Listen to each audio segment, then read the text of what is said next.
안녕하세요. 정신건강의학과 전문의 김양식입니다. 이번에는 나는 왜 내 아이를 사랑하는가? 모성애와 애착의 과학에 대해 말씀드리겠습니다. 모성애는 동물에서 일관적으로 관찰되는 행동입니다.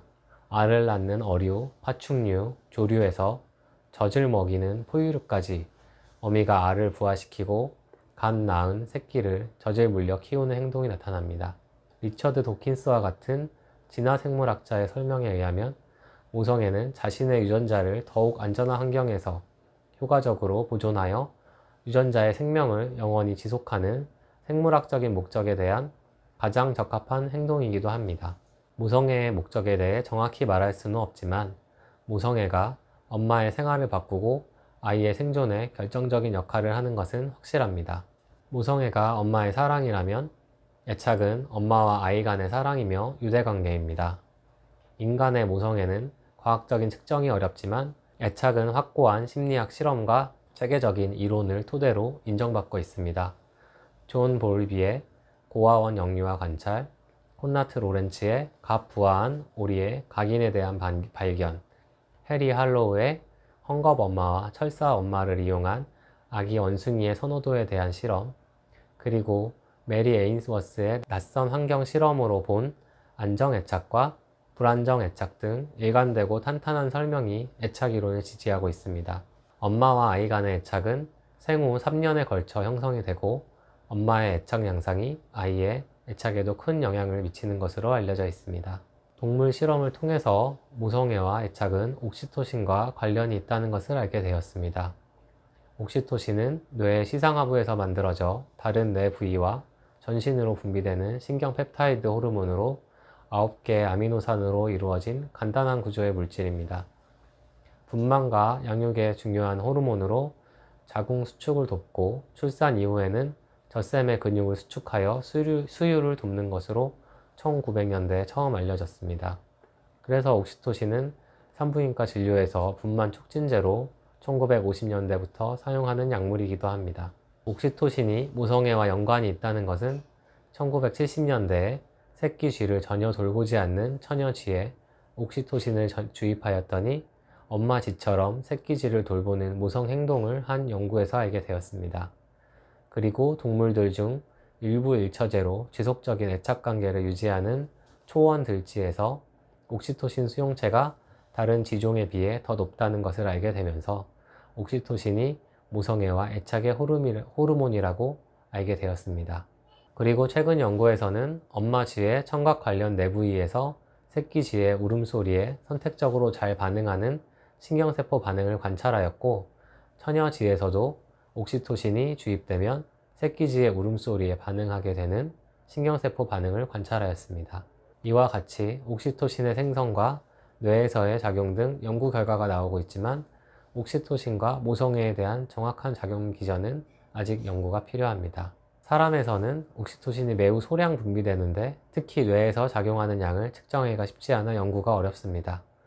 그래도 옥시토신 스프레이를 코에 뿌리면 모르는 사람에 대해서 신뢰감이 생기고 눈을 통한 감정적인 상태를 더 잘 파악하게 되며 불안과 두려움이 감소한다는 연구 결과가 있습니다.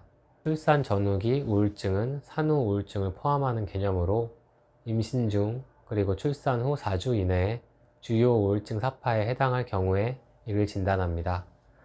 아이를 키우는 것이 심하게 걱정이 되고 아이를 해칠까 두렵고 심각한 주요 우울증처럼 자살 사고와 자살 행동을 보이기도 합니다.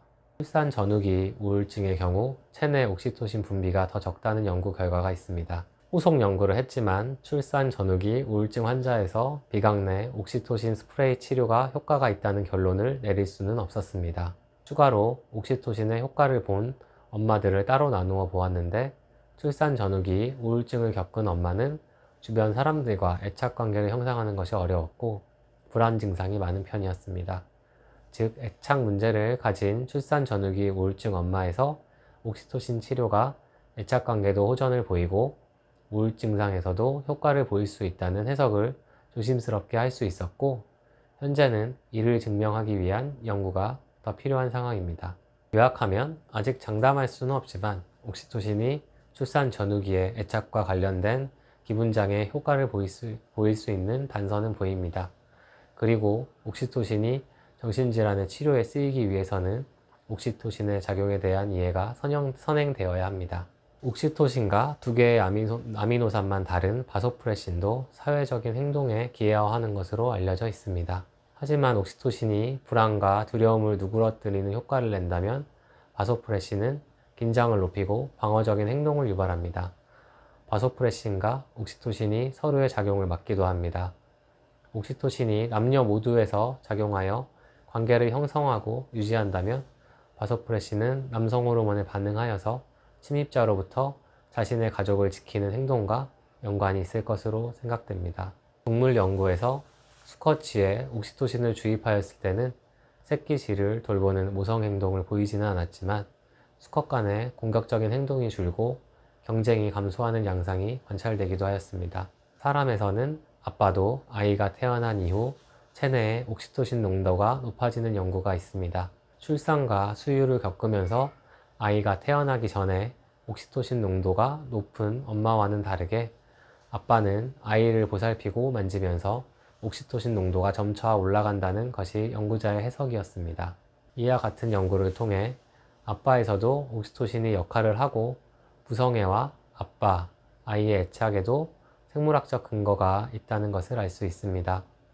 게다가 아이는 아빠와 관계를 통해서 엄마와 다른 양상의 사회적 관계와 애착 관계를 형성할 수 있고 더욱 다양한 사회관계를 맺을 수 있는 뿌리를 만들 수 있습니다. 실제로 아빠가 양육에 참여한 빈도와 질에 따라서 아이의 어휘력 등 인지 발달에 영향을 미친다는 최근 보고도 있습니다. 옥시토신은 사회성뿐만 아니라 의욕, 성취감과 관련된 보상 체계에도 조절합니다.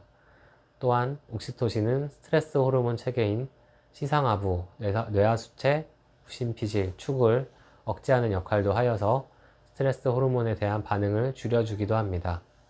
하지만 스트레스가 높은 상황에서 HPA 축이 제대로 기능을 하지 못하고 옥시토신이 스트레스 조절에 관여할 수가 없고 또한 스트레스가 보상 체계에도 악영향을 미치게 됩니다. 단기간에 적당한 정도의 스트레스는 적응을 돕지만 장기간 지속되는 스트레스는 사회적 활동에 위축을 가져오고 의욕 저하 및 우울 증상을 유발할 수 있고 아이의 요구에 충분한 반응을 해주기 어려워집니다. 결국 장기간 높은 강도의 스트레스는 양육 실패를 가져오고 불안정 애착을 유발할 수 있습니다. 아이를 키우는 엄마의 스트레스 관리가 결국 아이와 사회를 위한 일이기도 합니다. 최근 방송 프로그램 등에서 아빠의 양육 참여에 대한 관심이 드러나고 있습니다. 거리에서도 카페에서도 아빠가 혼자서 아이를 유모차에 태우거나 손을 잡고 다니는 경우도 많아졌습니다. 하지만 아직 육아는 엄마의 전유물이라는 인식이 많고 육아휴직과 육아를 위한 재정적 지원 등 충분한 지지가 어려운 상황입니다. 전업맘도 직장맘도 모두 독박 육아에 시달리고 있습니다. 그리고 아빠도 OECD 최장 노동시간의 사회에 살면서 아이를 돌보기 위한 충분한 시간을 확보하지 못하고 있습니다. 아빠의 피로는 아이의 애착을 어렵게 하고 엄마의 독박 육아로 인한 스트레스를 더욱 늘려 결국 건강한 아이를 키우기 어려운 원인이 됩니다. 아빠의 여가 시간을 늘려서 육아에 참여할 수 있는 기회를 더 많이 준다면 엄마도 아이도 행복할 수 있는 건강한 애착과 신뢰감을 기반으로 한 옥시토신 사회가 될 수 있지 않을까요? 그러기 위해서는 단기적인 정책보다는 사회적인 인식 변화와 장기적인 안목과 함께 경제적 지원과 육아휴직, 그리고 무엇보다 저녁이 있는 삶이 보장되어야 합니다.